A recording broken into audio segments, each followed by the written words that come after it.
Shalom, Bapak Ibu yang dikasihi Tuhan. Kita belajar firman Tuhan pada kesempatan ini. Dan untuk itu Bapak Ibu Saudara yang dikasihi Tuhan, mari kita sama-sama membuka Alkitab kita dari 1 Yohanes pasalnya kedua ayat 15 sampai 17. 1 Yohanes pasal 2 ayat 15 sampai yang ke-17. Saya bacakan firman Tuhan, kita sama-sama merenungkan di dalam hati kita bersama. Janganlah kamu mengasihi dunia dan apa yang ada di dalamnya. Jikalau orang mengasihi dunia, maka kasih akan Bapa tidak ada di dalam orang itu. Sebab semua yang ada di dalam dunia, yaitu keinginan daging, dan keinginan mata, serta keangkuhan hidup, bukanlah berasal dari Bapa, melainkan dari dunia. Dan dunia ini sedang lenyap dengan keinginannya, tetapi orang yang melakukan kehendak Allah tetap hidup selama-lamanya. Bapak Ibu Saudara dikasihi Tuhan, firman Tuhan pada kesempatan ini mengingatkan kita kembali bagaimana Yohanes menuliskan surat ini kepada orang-orang yang percaya waktu itu. Dia menuliskan surat ini supaya mereka mempunyai satu pemahaman yang benar bagaimanakah kita sebagai seorang yang percaya kepada Tuhan memiliki satu perbedaan antara orang yang mengasihi Allah dengan orang yang mengasihi dunia ini. Maka untuk itu Bapak Ibu Saudara yang dikasihi Tuhan, saya akan memberikan tema untuk kita, yaitu janganlah mengasihi dunia. Bapak Ibu Saudara yang dikasihi Tuhan, firman Tuhan untuk kita ini mengingatkan kita mengapakah orang yang sudah percaya kepada Kristus tidak boleh mengasihi dunia. Kenapakah orang yang sudah percaya, yang sudah hidup baru di dalam Kristus tidak boleh lagi mengasihi dunia? Dunia apakah yang dimaksud di dalam ayat ini? Saudara dan yang dikasihi oleh Tuhan, firman Tuhan ini bukan berbicara tentang dunia ini, bukan juga berbicara tentang manusia yang ada di dalam dunia ini, tetapi berbicara tentang hal-hal yang bertentangan tentang firman Allah. Bapak Ibu Saudara dikasihi Tuhan, banyak hamba-hamba Tuhan yang tidak memahami maksud daripada ayat firman Tuhan ini, sehingga ketika disampaikan tidak mengena di dalam hati jemaat-jemaat Tuhan.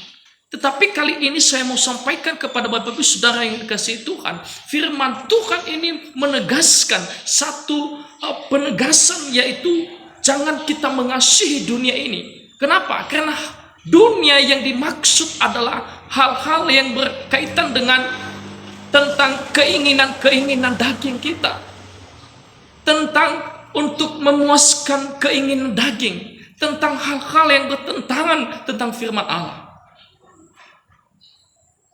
Bapak Ibu Saudara yang dikasihi Tuhan, firman Tuhan ini untuk kita bersama, saya sudah memberikan tema tadi adalah jangan mengasihi dunia. Kenapa kita tidak boleh mengasihi dunia, Bapak Ibu Saudara yang dikasihi Tuhan? Yang pertama adalah karena dunia ini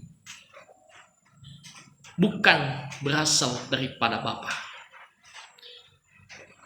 Jadi kejahatan-kejahatan, hal-hal yang tidak berkenan di hadapan Allah itu bukan berasal dari Bapa, bukan berasal dari Tuhan, tetapi manusia yang menciptakan hal-hal itu, sehingga muncullah pertentangan tentang firman Allah, muncullah satu pertentangan.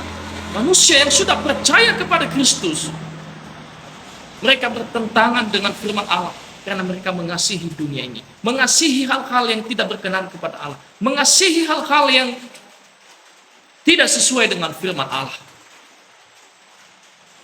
Bapak Ibu Saudara yang dikasihi Tuhan, firman Tuhan kepada kita, janganlah kamu mengasihi dunia dan apa yang ada di dalamnya. Jikalau orang mengasihi dunia, maka kasih akan Bapa tidak ada di dalam orang itu. Sebab semua yang ada di dalam dunia, nanti dijelaskan kepada kita apa saja yang ada di dalam dunia ini. Yang pertama tadi, bahwa kenapa kita tidak boleh mengasihi dunia, kenapa kita tidak boleh mengasihi hal-hal yang berkaitan tentang supaya memuaskan nafsu kita, supaya memuaskan keinginan kita. Yang pertama, bahwa itu bukan berasal daripada Bapa. So pasti bahwa ketika itu berasal daripada Bapa, maka tidak ada makna, tidak ada fungsi, hanya membuat hidup saudara dan saya jatuh di dalam dosa. Hanya membuat hidup saya dan Bapak Ibu Saudara tidak berkenan kepada Allah. Firman Tuhan yang boleh mengingatkan kita kembali untuk kita tidak mengasihi dunia, untuk kita tidak lagi hidup di dalam mengasihi hal-hal yang berkaitan tentang dunia, keinginan-keinginan kita. Yang kedua, Bapak Ibu Saudara yang dikasihi Tuhan, mengapa kita tidak boleh mengasihi dunia? Diuraikan di ayat ini, sebab semua yang ada di dalam dunia yaitu keinginan daging. Keinginan daging yang dimaksud adalah keinginan hal-hal yang memuaskan nafsu kita. Keinginan daging adalah hal-hal yang berkaitan tentang supaya kita mempunyai sesuatu yang berguna untuk kita, tetapi sebenarnya itu tidak berkenan kepada Allah. Hanya untuk tubuh ini, hanya untuk yang sebenarnya tidak berguna dan tidak berfungsi untuk kebutuhan kita. Tetapi justru kita mau mengasihi dia supaya kita terjaga. Mungkinkah itu hal-hal berbicara tentang supaya kita lebih beda yang lain. Mungkin pakaian kita, keinginan-keinginan daging, keinginan-keinginan seksual, hawa nafsu. Bapak Ibu Saudara, di ayat ini dijelaskan bahwa keinginan-keinginan daging itu yang ada di dalamnya adalah yang pertama tadi, bahwa keinginan daging. Ketika kita mengasihi dunia, maka yang ada di dalamnya adalah keinginan daging. Yang kedua, Bapak Ibu Saudara dikatakan, apa saja yang ada di dalam dunia ini, yang dimaksud ayat ini adalah keinginan mata. Kalau kita berbicara tentang bagaimanakah keinginan mata, yang dimaksud di ayat ini adalah hal-hal yang kita lihat, hal-hal yang kita lihat mungkin kepada sesama manusia, hal-hal yang kita lihat mungkin pakaian, mungkin mereka sudah mempunyai mobil, atau mereka sudah mempunyai rumah yang megah, mewah, lalu kita berkeinginan untuk itu. Mungkin kita berkeinginan supaya kita miliki. Lalu kita berbagai macam cara untuk melakukan hal demikian. Orang-orang yang sudah hidup di dalam Kristus, orang-orang yang sudah percaya kepada Kristus Yesus, kita harus mengendalikan diri kita, menguasai diri kita dengan keinginan-keinginan mata kita. Jangan sampai pada keinginan mata kita, maka keselamatan daripada jiwa kita hilang, Bapak Ibu Saudara. Hanya karena keinginan-keinginan mata kita, karena keinginan-keinginan daging kita, maka keselamatan yang kita punya, yang sebenarnya kita harus miliki, itu hilang di tengah jalan karena kita tidak hidup setia dan taat kepada firman Allah.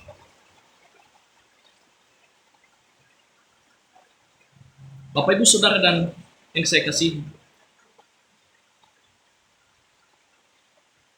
pada firman Allah yang kita boleh dengar pada kesempatan ini, mari kita selidiki hati kita, mari kita implementasikan di dalam diri kita, mari kita renungkan kenapakah Yohanes menuliskan surat ini kepada orang percaya. Kemungkinan besar bahwa mereka mengasihi dunia daripada mengasihi Allah. Kemungkinan besar mereka lebih mengasihi hal-hal kedagingan mereka daripada mereka mengasihi Allah. Yang menjadi pertanyaan untuk kita, Bapak Ibu Saudara, sudahkah kita mengasihi Allah dengan sungguh-sungguh? Apakah justru kita ada di dalam keinginan-keinginan kita mengasihi dunia tadi?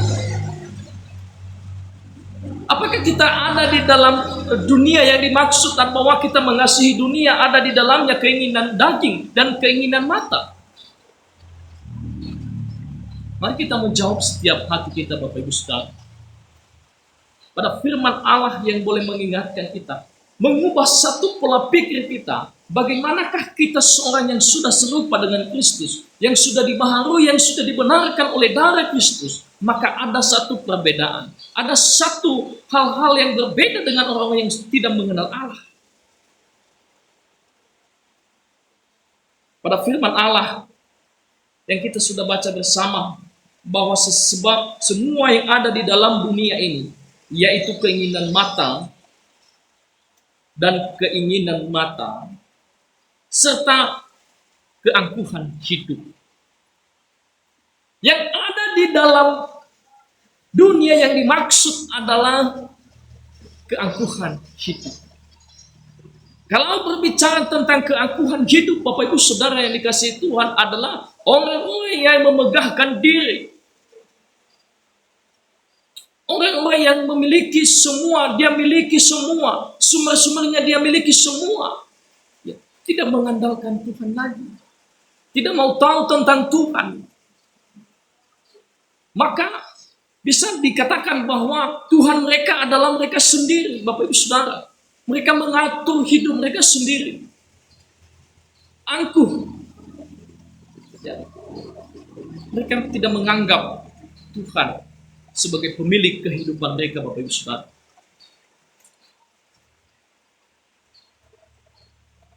Kenapakah kita tidak boleh mengasihi dunia? Sebab di dalamnya tadi yang pertama adalah ada keinginan daging. Yang kedua tadi adalah ada keinginan mata. Yang ketiga adalah keangkuhan hidup.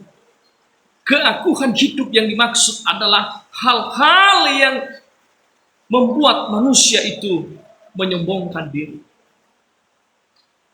Dia merasa lebih baik daripada yang lain. Dia merasa lebih kaya daripada yang lain. Dia merasa lebih tinggi derajatnya daripada orang lain. Dia tidak sadar bahwa semua yang ada di dalam dunia ini, semua yang kita miliki adalah miliknya Tuhan. Pemberian Allah kepada kita, Bapak Ibu Saudara.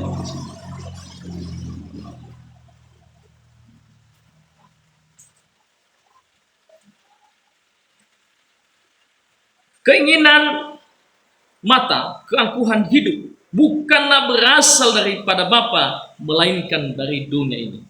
Tadi kita sudah renungkan bersama bahwa kenapa kita tidak boleh mengasihi dunia. Yang pertama adalah itu bukan berasal daripada Bapa, bukan berasal daripada Tuhan, tetapi daripada dunia ini. Manusia yang membuat hal-hal ini. Ada keinginan-keinginan mata, ada keinginan-keinginan daging, ada keangkuhan hidup, sehingga manusia tidak mencapai pada kesempurnaan ketika kita tidak hidup di dalam firman Allah itu sendiri. Bapak Ibu Saudara yang dikasihi Tuhan, firman Tuhan yang boleh mengingatkan kita kembali. Sudahkah ada kita di dalam firman Allah ini atau belum, Bapak Ibu Saudara? Di ayat 17 jelas-jelas dikatakan di sana, dan dunia ini sedang lenyap dengan keinginannya, tetapi orang yang melakukan kehendak Allah tetap hidup selama-lamanya.